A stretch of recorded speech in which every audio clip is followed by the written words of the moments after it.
Assalamualaikum warahmatullahi wabarakatuh. Selamat sore teman-teman semua. Apa kabar ya? Bagaimana puasanya sejauh ini?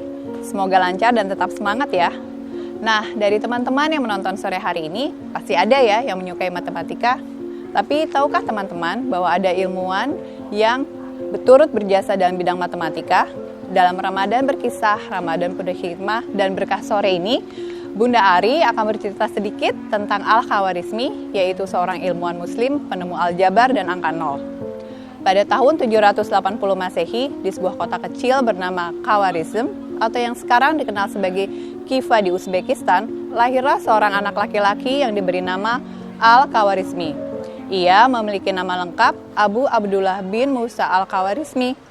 Di dunia barat, ia lebih populer dengan sebutan Al-Khwarizmi, algoritmi, dan beberapa ejaan lainnya. Al-Khawarizmi sendiri wafat di Baghdad sekitar tahun 850 Masehi. Saat masih kecil, orang tua Al-Khawarizmi membawanya pindah ke sebuah daerah di selatan kota Baghdad. Di Baghdad, Al-Khawarizmi mulai semangat dalam menuntut ilmu.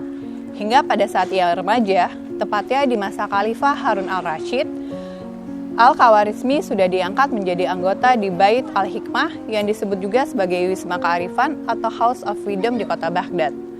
Bait Al-Hikmah adalah lembaga penerjemah, pusat penelitian ilmu pengetahuan, juga sebagai perpustakaan besar yang didirikan oleh Khalifah Harun al-Rashid. Tempat tersebut menjadi ruang berkumpul para ilmuwan. Sejak pertama kali diangkat menjadi anggota di Bait Al-Hikmah, Al-Khawarizmi bekerja sebagai ilmuwan. Di sana ia terus belajar banyak ilmu pengetahuan, terutama ilmu alam dan ilmu matematika. Semasa hidupnya, Al-Khawarizmi terus mengabdi pada bidang pendidikan dan juga riset keilmuan. Hal itu membuatnya sangat terbuka pada sumber-sumber ilmu pengetahuan dari manapun, baik dari Yunani, India, bahkan Romawi. Kecintaan Al-Khawarizmi pada pengetahuan mendorongnya untuk mempelajari bahasa Sanskerta dan bahasa Yunani. Setelah mahir dan menguasai bahasa-bahasa itu, Al-Khawarizmi kemudian menerjemahkan beberapa buku, seperti buku India berjudul Siddhartha yang berisi ilmu astronomi, ia terjemahkan ke bahasa Arab. Kemudian buku berisi ilmu geografi yang ditulis Ptolemeus, seorang ilmuwan Yunani, pun ia berhasil terjemahkan. Karena kemampuannya dalam menerjemahkan buku-buku tersebut, membuat pengetahuan dan pemikiran Al-Khawarizmi dalam bidang sains semakin cemerlang.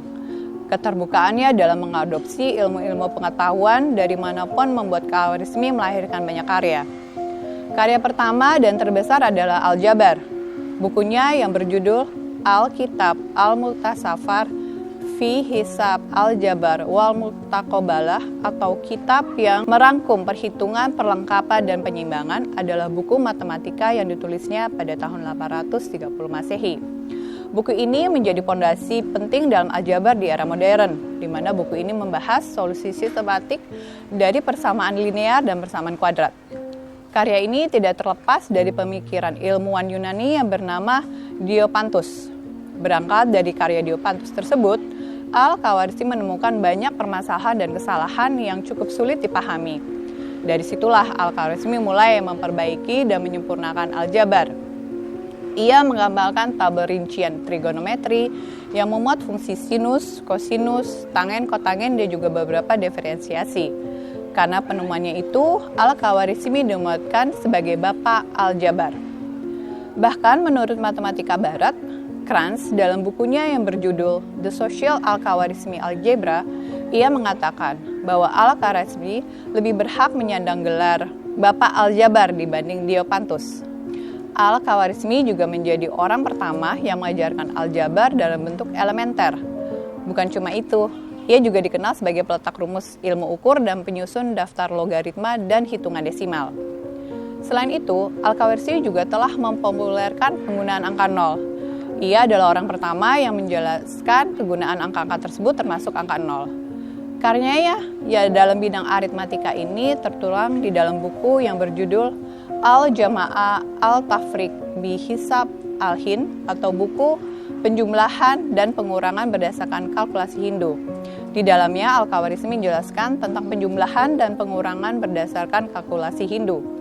Al-Khawarizmi mengenalkan penggunaan angka Hindu mulai dari angka 1 sampai 9 dan juga angka 0. Ia juga membahas sejarah angka-angka, Melalui buku-buku karya pemikiran Al-Khawarizmi inilah orang-orang Eropa belajar menggunakan angka 0 untuk memudahkan dalam menghitung kelipatan 10, 100, 1000, dan seterusnya. Bukan hanya aljabar, Al-Khawarizmi juga mengenalkan konsep algoritma yang pengaruhnya sangat besar bagi perkembangan teknologi hari ini. Algoritma adalah ilmu dalam bidang matematika yang mengajarkan tentang langkah-langkah logis dalam menyelesaikan masalah yang disusun secara sistematis. Algoritma juga jadi jantungnya ilmu informasi komputer. Karena semua karyanya dalam bidang matematika sangat berpengaruh bagi peradaban umat manusia, maka Al-Khawarizmi pun dinobatkan sebagai Bapak Matematika. Nah, semoga cerita singkat tadi bisa menambah wawasan teman-teman dan jadi lebih bersemangat dalam belajar ya. Jangan lupa untuk terus menyaksikan cerita ilmuwan lainnya dalam Ramadan Berkisah, Ramadan Penuh Hikmah dan Berkah. Terima kasih. Wassalamualaikum warahmatullahi wabarakatuh.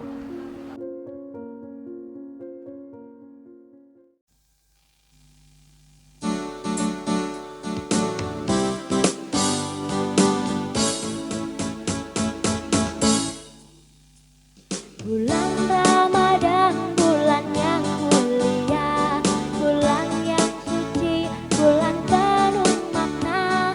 Marilah kita berbanyak ibadah untuk menggapai hidayah. Ramadan berkisah bersama Lazwadi Kamila.